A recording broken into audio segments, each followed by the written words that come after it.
Calling all detectives. One thief at a time is bad enough. But when a detective finds himself at a convention of criminals, then he's really in trouble. That is the situation on this page from my casebook. The casebook of Jerry Browning, private detective. The most important thing a private detective like me, Jerry Browning, learns is to be in control of any situation. I was in one of the convention rooms of the Fowler Hotel because an hour earlier, somebody who didn't tell me his name phoned and hired me to keep a protective eye on the people attending the Flour Millers Convention. Pardon me, sir. Is this your watch? I glanced at the watch a benevolent-looking gray-haired man was holding out. It certainly was my watch. Yeah, thanks. I took the watch, shoved it back into my pocket, and melted into the crowd. Fine thing. A detective hired to protect a convention and getting his own pocket picked. Excuse me, did you lose this? I blinked as another man offered my watch to me. Yeah, I guess I did lose it. Where'd you find it? The man smiled, patted my shoulder. Don't give it a thought, my friend. I grinned ruefully, took the watch. This time put it carefully into my trouser pocket. No two ways about it, I had to find somebody in charge. I stopped a portly little man ambling by. Can you point out to me who's in charge of this convention? Sorry, son. I just got here myself.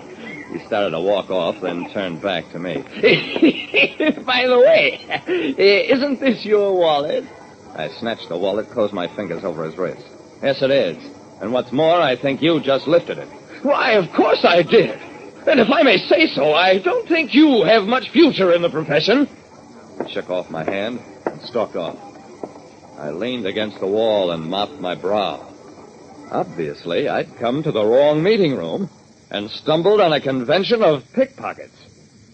Hired to guard a convention, I entered the wrong meeting room and found myself in the midst of 50 pickpockets.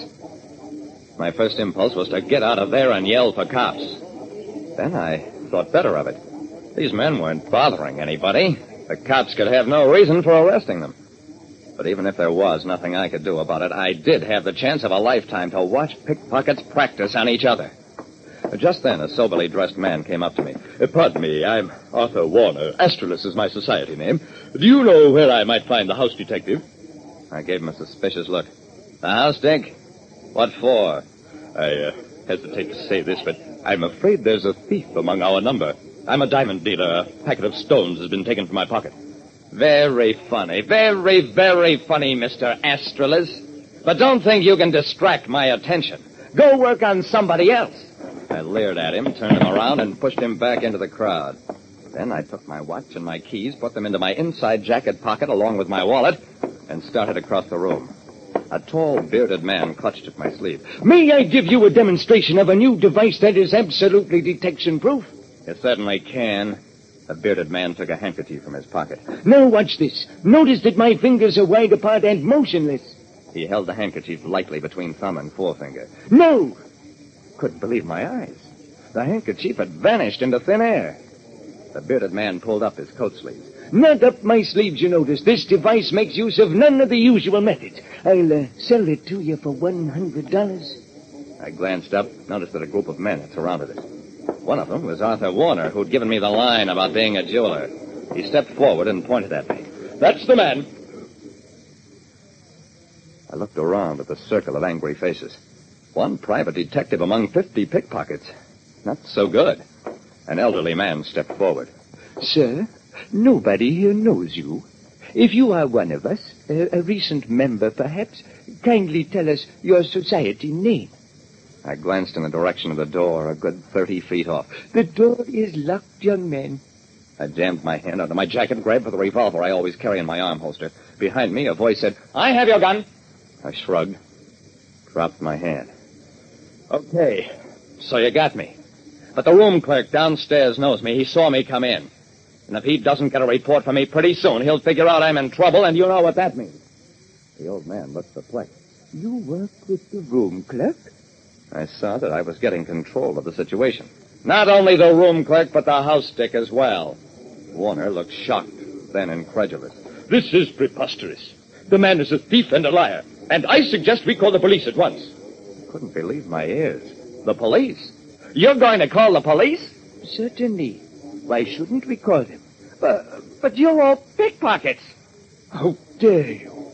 Certainly our members demonstrate manual dexterity by extracting small objects from one another's pockets, but they return them instantly. I will have you know, sir, that not in 40 years has there been any actual theft at a meeting of the Merlin Magician Society. Magicians? The thing would have been funny if it hadn't been so serious. Gentlemen, I can explain everything. I'm a private detective. The voice behind me said, "So he is. Here's his badge and his license. In his wallet." I ignored that. Never mind about me. The fact still remains that there's a thief in the room. Somebody who has Mr. Warner's packet of gems. If you'll permit me, I'll try to recover them. Very well, Mr. Browning. We will be grateful for your aid. I let my gaze wander from face to face. No two ways about it. I was in command of the situation. But what was I going to do about it? Is there any other stranger in this room? The old man shook his head. Only you, Mr. Browning? I nodded. Fine. And Mr. Warner's jewels are still in the room, because the thief wouldn't risk calling attention to himself by leaving. Not if he's a society member. Nobody has left the room, Mr. Browning. I did some of the fastest thinking of my life. The thief, whoever he was, would be prepared for a general search, and was not worried about it. These men were all magicians. They knew tricks. They had devices. Of course, it had to be that.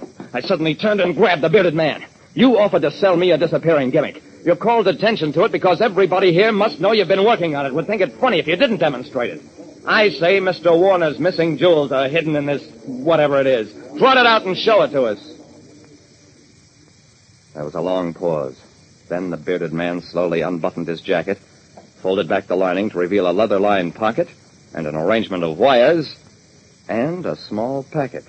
I only took them for a dramatic opportunity to demonstrate my wonderful illusion. Mr. Warner, your jewels! Well, that was his story, and he stuck to it. Maybe it was the truth. Maybe not. I've got my own opinion on the subject. Anyway, they let him go rather than expose the Merlin Society to scandal. As for me, I got $50 as a reward from Arthur Warner, plus a life membership in the Merlin Magician Society.